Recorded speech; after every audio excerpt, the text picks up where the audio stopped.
Hi guys, I'm Dave. I posted the first review of the Ironman Mark 43 suit. I'm going to do a more extensive view this time, or review I should say. We'll get started. I've put a lot more hours into getting this thing fixed up as much as I can and hope that helps out anybody. I'm not trying to deter anyone from buying said suit, but if you feel like it's a project that you can handle, by all means go for it. It is made out of fiberglass resin, ABS plastic, and other materials. So if you want to make this your own suit, you're going to have to. It's a lot of money involved. I do suggest that you guys do a lot of research before going to buy full body armors. The foam projects are nice, but if you can do fiberglass and resin, I do suggest you go that route to harden your suits up. So let's get started over here. Just for starters, I'm going to show you guys what I ended up doing and the extra tools that I got. Get my rivet gun. Extra stuff that needed. Rivet gun, assorted rivets. You will need pretty much these here, this size, which is 1/8 and with a quarter grip. The small ones you can get away with; they're pretty good, but you will need the medium-sized one. I went ahead and got the extras, so this is what you definitely will need, along with the washers. Okay, you're definitely gonna need those for backing. Loctite. This is the epoxy, really good stuff, and I do suggest you get this. It's only about $5 or $6, Lowe's, Home Depot, wherever you can find it. As far as equipment goes, these are the repulsors that came out of the shoes right here. As you can see, this is the solid piece for this one. I'll turn it on, give you an idea. So that's what that looks like, just a covering. So that is a repulsor, and then this, of course, is one without. It's all torn apart. You get 3 LEDs, just to show you there. And, of course, they fit right there to light up like that. Give me an idea, and then, of course, you just put the covers on.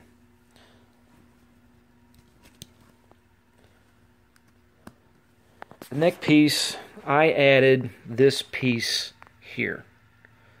Initially it was already there, but figure you're going Velcro, you're going to have to epoxy the Velcro, this piece here, to the back of the helmet. Right back here on the base of the skull. Let me get some light in there, hang on a second. Right in here on this area. Use the industrial strength Velcro because that will give you the grip that you need for the flexibility on the neck, so that when you have the helmet on and you're moving around, it gives you that. You still have the elastic on the inside, as you can see. With these pieces here, they're not that great. I don't know why they have such a bad design for these. Hang on, give me a second, I'm doing this bad with one hand. As you can see, the grip on that's not that great. You just got the little peg, and of course goes in the slots there. They don't hold together all that great. I ended up having to kind of break them off to give them the flexibility to hold. And it seems to work a little bit. It's a touch and go kind of thing. Had to make it your own. In one of my reviews I wrote on the RPF forum, I said I had lost a missile, and here's the one that I used, or I built, so to speak, to replace the one that was missing. Oops, upside down. My drawing's not the best, but I ended up using a pointy tip marker, cut a little bit off the back right here, and epoxied it in here so that you could see. And so it worked out pretty well. It all lights up and looks just, like it belonged to it. So Still not a bad job. I did my adjustments and everything. And so that worked out pretty nice. I do recommend don't do what I just did there, because it'll probably put your servos out of sync. And there is no program that I know of. You might have to get a hold of James, and good luck with getting anything from him lately. Hint, suit, and or program, or anything else, and or straight answer. I'll just move on to the helmet. On the inside, earlier I showed you, I added padding. It's not bad. It's like an industrial strength type pad. The adhesive is very strong.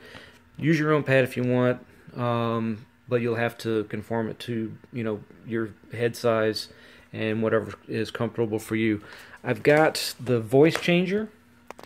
Here's the mic. I ended up having to cover it with pad there, and then I just put duct tape over there just so I can hide the wires, because I wasn't using it at the time when I went to convention a couple weeks ago. The voice changer is this. Alright, uses you can use the 3.7 volt battery, the rechargeables. I only just throw the double A's in there so I wouldn't blow anything up, because I don't trust any of the electronics at this point. The switch, it's got like, I want to say about 8 good different voice changing options. This button, you just press it and it changes your voice. It's kind of weird. It's electronics, not that great. I probably won't end up using it, but you know, there's $100 you're looking at right there. Yay, lucky me. On and off with volume, and then when you do turn it on, you have a green LED, which you can see there, to let you know that it's on. Moving on to the hands. The last time I posted, I was talking about redoing some moving on the hand switches, because originally they were, if I can show you this, they were right here where the thumb goes. So what I did was take them and move them to each individual finger. So this is the left hand, as you can see. So here's where I'm using those. So coming in here, it's going to be these two areas off the fingers, using it right here on these two parts. So when you press it, of course each one's got a different function. One's left hand is for helmet and your repulsor. So just to show you that, with the Velcro, it's a hit or miss. If you can come up with some, you know, different type of, you know, connecting, some, I don't even know what to call it anymore. Velcro seems the way to go. Not that it's that noticeable. The string stuff attached with the fingers, it's not that great. If you can find maybe something else, but eventually they're going to break, I think. It's just a matter of time. Moving on to the shoes, I had some really bad luck with mine. I ended up having a very large blister form on my left heel, and I still can't feel my right pinky toe due to the fact that the shoes were horrible. So I put my own in, and yeah, Skechers, whatever, they work. They do fit somewhat, but it does stretch out the shoe, as you can, or the shoe stuff. So with here, I'm gonna have to add in some plastic and or foam and paint it, and with the elastic, probably end up painting it just to, you know, make it look like it's part of the boot. And underneath, as you can see, that's where the repulsor was. Not that anybody's going to see, so they're really not needed. So save yourself some money. Don't order them unless you want to use the, you know, those repulsors for some other project. Right here, as you can see, it's such a big gap.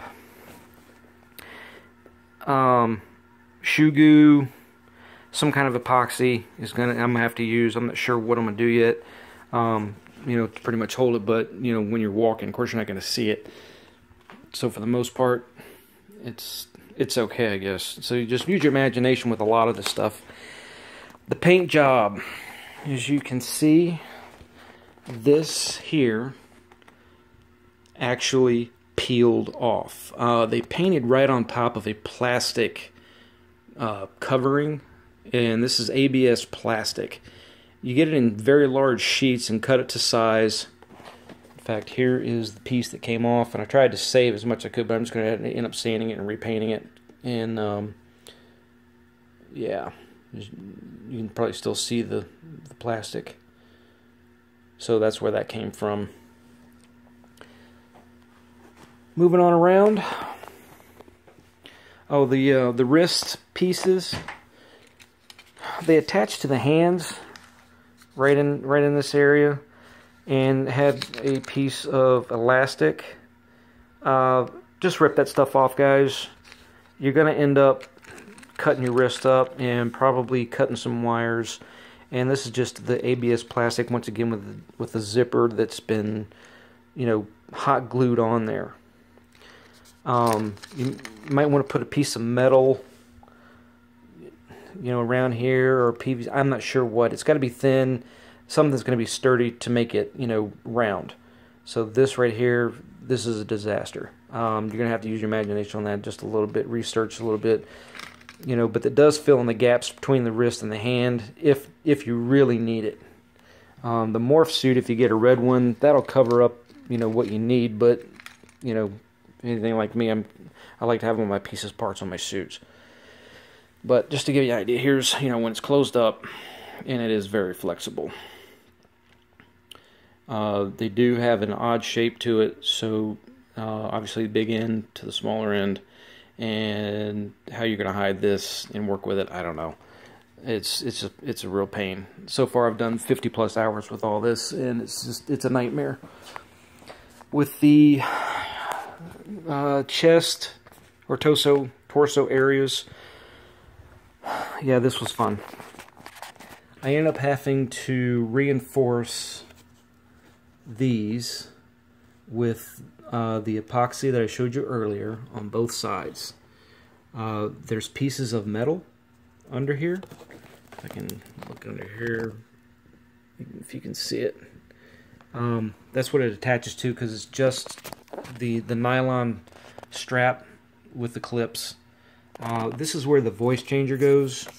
So if you do get one, I don't really recommend it. Not worth the $100, so save yourself some money.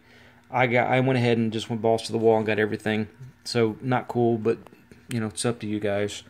I don't recommend it. Battery pack for arc reactors, you can see, and the LED lights that are in the suit. That's all that one does. The big battery pack is for your helmet, the forearms, and the back flaps. That's where you need that power for. A lot of this stuff with the elastic, you're going to have to reinforce. I cannot stress that enough. I already had this piece, which you can see broke off. This is the back. No, I'm sorry, I take that back. This is the front, looks like. And I did rivet it, and the plastic just doesn't hold. So now I got to go to metal. You can use probably some sheet metal or like roof flashing you can get from Home Depot or Lowe's. It's like 10 bucks a roll, and it is metal, so be careful. It is very sharp, but make a little piece, rivet it in, and you should be good. But it does bend easily, so maybe I might have to go with a little bit more thickness. Sorry for all the blurriness. I'm just trying to get it in focus. This is foam. This looks like a very high grade foam. I think they're using like 60 grade EVA foam. I'm not sure. And then of course with the plastic sheet on top, right there. And then they painted it, so I got to fix this, repaint it. The rivets I had to put in. This is on the sides for the around your rib cage. So I had to rivet this in because the glue didn't hold and it came apart. So I went ahead and did both sides. I put in, 4 per side, and so I got to paint those red. Use the paint that I found to use is model paint from testers. You can use the red, silver, and gold. Those colors seem to be a really good color match for all the colors that's with this suit. These panels, if I can get this thing over, give me 1 second. Panels right here, I had to rivet in because these were hot glued on and they pop right off. Everything else is pretty secure for now, but both of these did pop off. You want to be careful also with the binding posts. Home Depot does have them, but they're a little bit bigger and slightly longer, but they do have these things. So if you don't get any, I suggest go to Home Depot. They have them, and you can paint, of course, the top if you want, and that will work. I took a Sharpie marker and did all the lines. Gives a little bit of depth, I think, just for the heck of it. So I think, overall that came out pretty good as far as looks are concerned cosmetically. The engineering stuff, that's another story. With around the shoulder area, the harness, the body harness they sent is crap. Tear it all apart. You don't need it. Fix it up. I found out that an easy way of wearing this thing is to put in these right there. Took it all apart. Excuse my video. I rivet them in, as you can see, right there underneath the shoulders.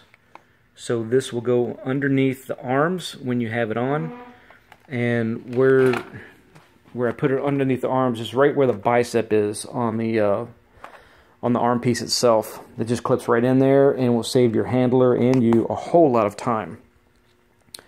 The silver pieces here, they go underneath the arm. I end up having to rivet that in to give the give it a little bit of sturdier position. But when you put it on, give me 1 second, guys. These pieces here end up binding up like so and dig right just underneath your armpit. So what I'm suggesting is possibly if you cut right where the zipper is, just go straight up, or you can come over here, give you the length, and that way they're kind of like overlapping each other. Maybe that might work. But take this side and rivet it to the opposite side of the suit. I'm going to experiment it with a little bit more, but I'm not sure what else I could possibly do with this. It's becoming a really big, time-consuming project. The legs, well, before I get to the legs, I'm sorry, I ended up having to rivet here and here. This is right where the shoulder bends. I'll show you. Okay, it seemed to be a very high-stress area, so I had to rivet it down to give it the strength. Also, let me turn this over. Where you see silver rivets is also where I've had to rivet things down according, it's just, I ended up having to do these here. Wasn't holding. I had to glue this panel came off because it was hot glue, so I had to glue that back on with the epoxy. Where else do I have here?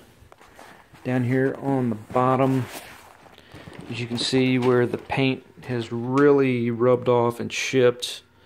So I had to, this piece here, this is all one piece that evidently it came loose, came down and was rubbing, and I didn't know it, so I'm lucky that it didn't go anywhere. So I riveted it in place. So I still got to just do some touch-up paint, but you can see how bad their paint stuff is. It just does not hold all that great. It's all flaky and yeah, not cool. An easier way of putting on this damn thing is I leave one side of the ribs, so to speak, together.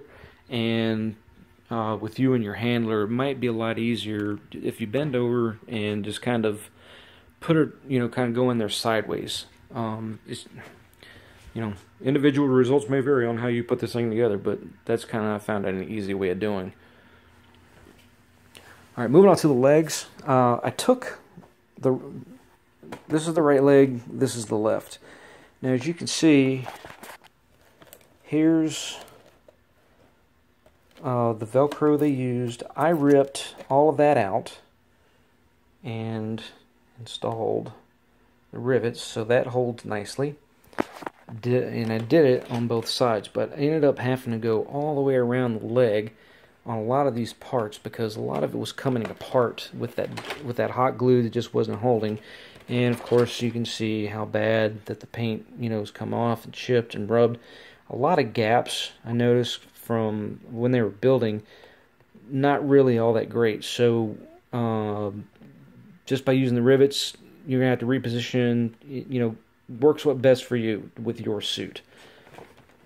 With the leg piece, as you can see, let me move the left one. How they've got, there we go, let's just do it this way. How all this comes together originally, and then what I have done is rivet the actual knee joints in key places. Even with the knee sections, did on the bottom and on the top. The inside was the hardest, trying to find out exactly where I needed to go. So I finally found I can go right here, just under, because this is the hard resin and fiberglass they used, and then just the cheap plastic and foam. And I got to figure out how to get this to go back on. So I might have to put a piece of metal or something back there to put that together to hold again. This gap is, of course, this. So I took out those ribs last night, actually. Got them all lined up, and they're already numbered 1 through 5. And I used the epoxy and some elastic and did it on both sides so that it does give it the strength. And when you go to move, let me turn this back over. It does, does give it the flexibility and the strength. So no matter if you're bending, when you walk, not that you really have that much mobility in this thing, but at least it's there. Don't mind the holes. That's just where I had everything riveted originally, just to hold it together to go to convention. So it's going to be hidden, and that shouldn't be a problem. These two pieces came off, but it was right around here somewhere. So it's kind of like having extra. Hang on to them. You can add them on. I think what I'm going to end up doing is adding them on probably on the outside somewhere, maybe the inside, depending on where everything rubs. But I think it'll be good. Up here, I didn't really mess with too much. I wanted to leave it flexible. There was a big, huge piece of Velcro they had here, which you can see, it's just like that. So I took that off, and I ended up having to rivet like this, which is this here. But I did it on both sides because there really didn't have too much of a secure area. So that's, I'm gonna leave it at that. This you can leave loose or figure out what you want to do with it. But what I'm gonna ultimately end up doing is I'm gonna use an old belt, leather belt, or even just your everyday belt, doesn't matter. Make yourself some belt loops. And I've studied this quite hard. And what you need to do is you're going to have to, somewhere around here, secure it on either side. That way the leg is going to be pretty much staying up on your inner thigh around the growing area, because when it slides down, that's when stuff really starts to go wrong. And it's these pieces down here at the bottom that will suffer. As you can see, I've had a lot of rubbing issues. And there's the damage, that it's caused. As you can see, this is really, it's super flexible. It's kind of a hard material, but it's super flexible. So I got to re-engineer that. So I'm gonna have to add probably plastic or something. I don't know. I got to figure it out. But that's another, it's another time.